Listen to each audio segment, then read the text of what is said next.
जय माता दी।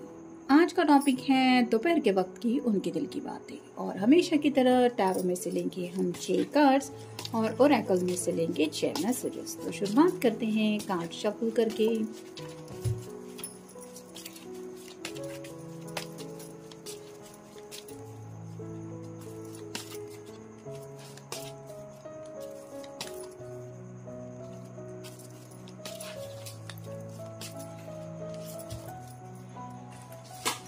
आप देखेंगे ओरेकल कार्ड्स।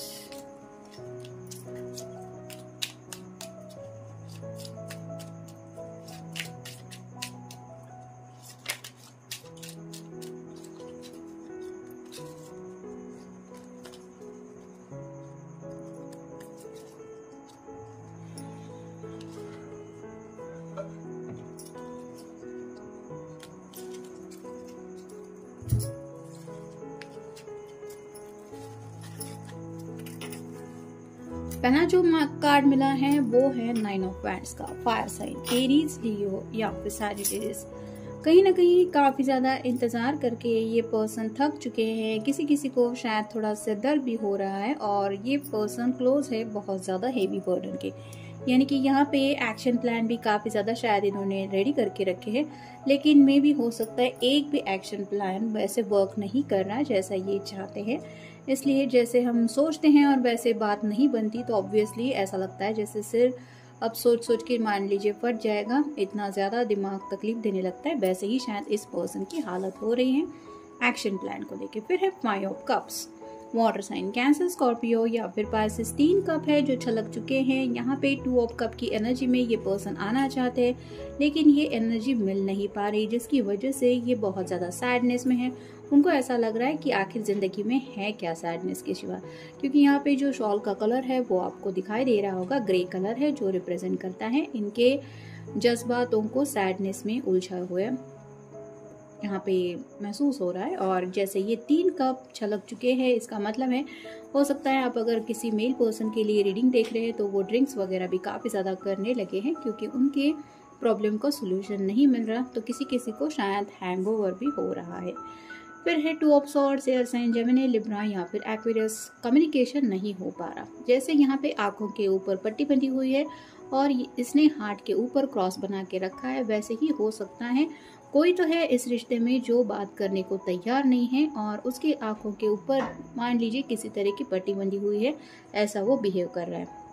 अब ये आपकी एनर्जी है या आपके पर्सन की, ये तो हालात हर किसी के लिए अलग अलग रहेंगे।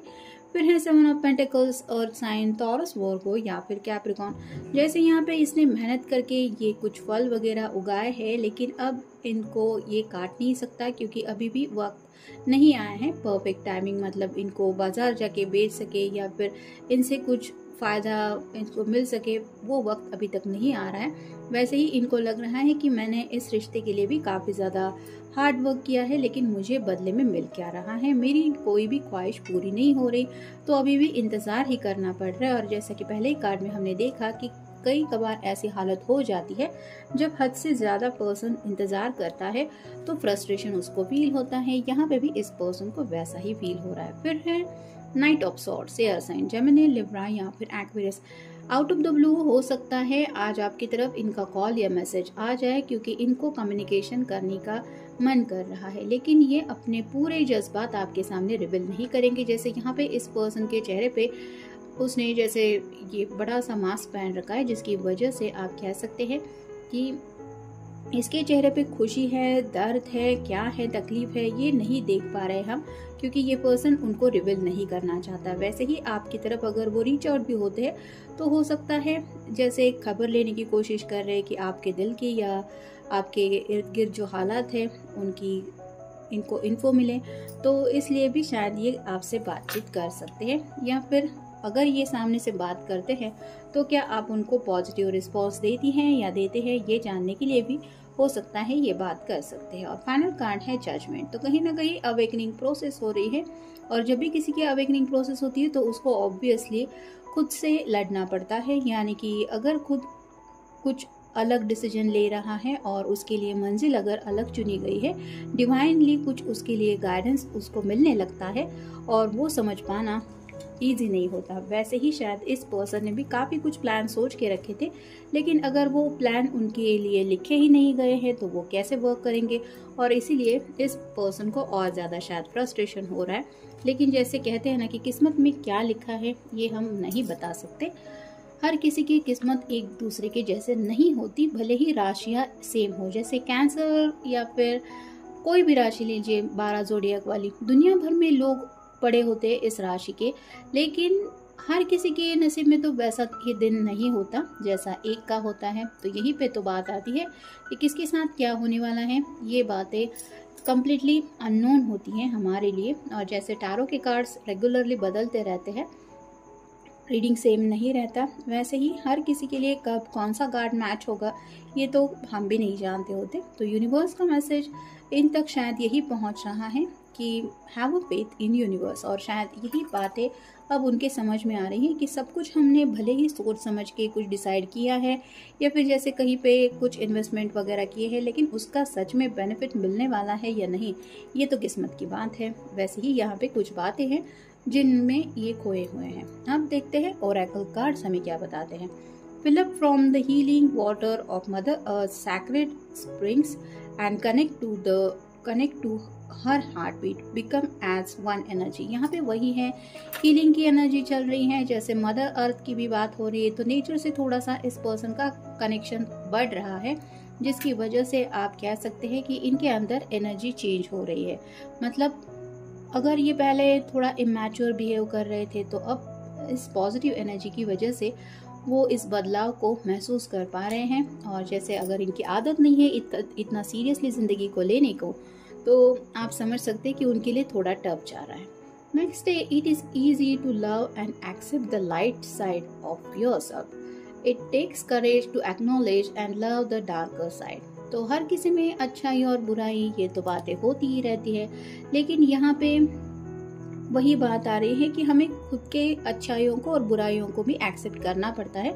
जैसे अगर मान लीजिए किसी ने इनको कुछ खरी खोटी सुनाई है, जहाँ पे 4 बातें सच्चाई की भी है, तो उनको ये दिल पे नहीं ले रहे हैं और अपने बारे में वही भ्रम में जी रहे हैं, तो इनके लिए तो वो सच्चाई बदलने वाली नहीं है, क्योंकि जो सच होता है तो वो तो होता ही है। तो यहाँ पे वही बात आ रही है कि अगर हम में कुछ खामियां हैं तो उनको एक्सेप्ट जब हम कर लेते हैं, तो हमारा फोकस उन खामियों को दूर करने की तरफ ज़्यादा चला जाता है और हम कोशिश करते हैं कि ज़्यादा से ज़्यादा हमारे अंदर अच्छाई आ सके। तो वैसे ही ये बातें पर्सन शायद सोच रहे हैं। नेक्स्ट है, love always support you and alliance you with your true purpose. तो प्यार तो हमेशा सपोर्ट करता ही है। जैसे एक प्यार का रिश्ता, जैसे जानवर का भी एक दूसरे के साथ जो रिश्ता होता है वो भी प्यार से कनेक्टेड होता है। तो ऐसा पंछी हो या फिर जानवर हो, ह्यूमन बीइंग हो, प्यार हर कोई, मतलब प्यार की लैंग्वेज हर किसी की समझ में आती है। और साथ ही साथ हमें जो सच्चा पर्पस होता है ज़िंदगी का, यानी कि छोटी छोटी खुशियों में ज़िंदगी हम जी लेते हैं, क्योंकि वो हैप्पीनेस हम फील कर पाते हैं प्यार की वजह से। तो वैसे ही ये पर्सन अब प्यार की गहराई शायद समझने लगे हैं। और जैसे कि मैंने कहा कि शायद पहले ये पर्सन इतना सीरियसली ज़िंदगी को नहीं लेते थे, लेकिन अब जब चेंजेस हो रहे हैं तो उनको समझ में आ रहा है। फिर है, be led by your own inner soul light, healing and enlightenment are with in.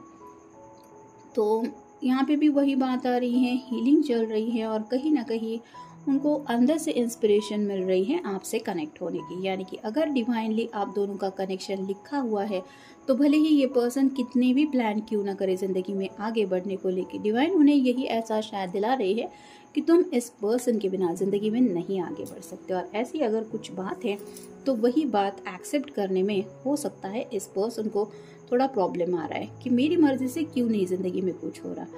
फिर है, be fierce, be brave, do things that challenge you, search for your own sacred ग्रेल।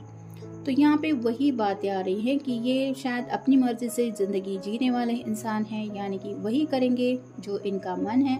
लेकिन अब ज़िंदगी में उनको ऐसे ऐसे चैलेंजेस छोटी छोटी बातों में भी फेस करने पड़ रहे हैं, जहाँ पे उनको ऐसा लग रहा है कि हर कदम पे, जैसे मान लीजिए उनके सब्र का भी इम्तिहान लिया जा रहा है और कहीं ना कहीं उनके अंदर कितनी हिम्मत है उसकी भी एग्जामिनेशन हो रही है और इसी बात की वजह से शायद ये पर्सन परेशान हो रहे हैं कि इतना सोच समझ के मैं ज़िंदगी में एक एक कदम आगे बढ़ाने के बारे में सोचता हूँ या कदम बढ़ाता हूँ, फिर भी ये सब क्यों हो रहा है। और जैसा कि मैंने कहा कि डिवाइन प्लान अलग होते हैं, हर किसी की लाइफ एक दूसरे के जैसे नहीं होती।